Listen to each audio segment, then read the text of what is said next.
Assalamu alaikum wa rahmatullahi ta'ala wa barakatuhu. Barkanmu da sake saduwa a cikin labaran. A cikin labaran namu na yau za ku ji cewa a Najeriya cece-kuce na ta ƙara tashi dangane da tsarin fasalin gyaran haraji.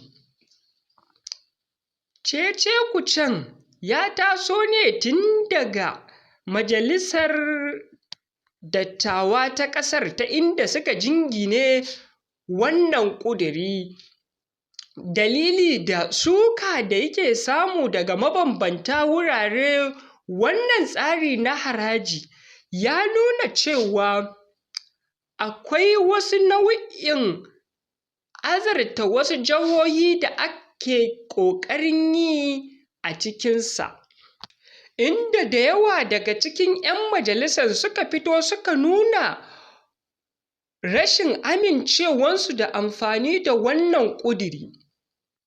Sai dai a cewar shugaban majalisar, ba wai fa sun janye wannan ƙuduri ba ne, a'a, sun ba da lokaci ne domin tattaunawa da al'umma a kan lamarin. A zaman majalisar nan na ƙarshen makon nan ne suka jinginar da wannan tattaunawa a kan fasalin gyaran harajin, inda a ƙarshen taron nasu na ƙarshen wannan satin ne suka sanya shugaban marasa rinjaye na majalisar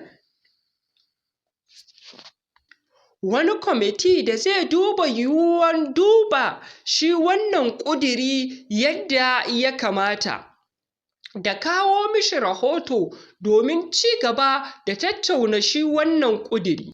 Shugaban majalisar ya ci gaba da cewa su fa ba suna nufin janye wannan ƙuduri ba ne, domin wannan ƙuduri ya fito ne daga gwamnatin ƙasa. Don haka ita gwamnatin ƙasar ita ke da alhakin janye wannan ƙuduri. Sai dai mene, za su ci gaba da tattaunawa domin samun mafita a kan wannan ƙudurin. Shugaban ya ci gaba da cewa sun miƙa wannan ƙuduri ne ga kwamitin kuɗi domin duba shi wannan ƙudurin, domin a yi mishi karatun ta natsu da bincike shi gabaki ɗaya.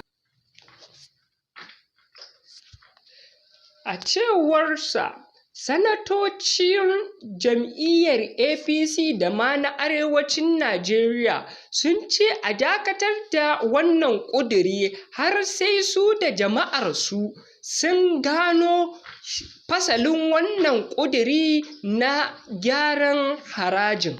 Shehun dai ya ci gaba da cewa suna ganin cewa akwai lauje cikin naɗi cikin wannan gyaran. Dalilinsa kuwa shi ne ta yadda waɗanda suka kawo ƙudurin suke ta rawan ƙafa ta yadda sai an amince da ƙudurin. Ya ci gaba da cewa su jama'a suke wakilta, don haka ba za su amince da wannan ƙuduri ba sai har jama'ansu sun amince da wannan ƙuduri. Ya ce domin idan ka duba fasalin yanayin yadda aka kawo ƙudurin, an kawo shi ne a gaggauce ta yadda ba za ku fahimci menene a cikin shi wannan fasalin na gyaran ba. Ya ci gaba da cewa babu yadda za a yi ka zo Kano ka sai kaya amma na Legas ya amfana da harajin wannan kaya. Ya ce wannan abu ne wanda ake so a inganta wasu yankuna da dukiya.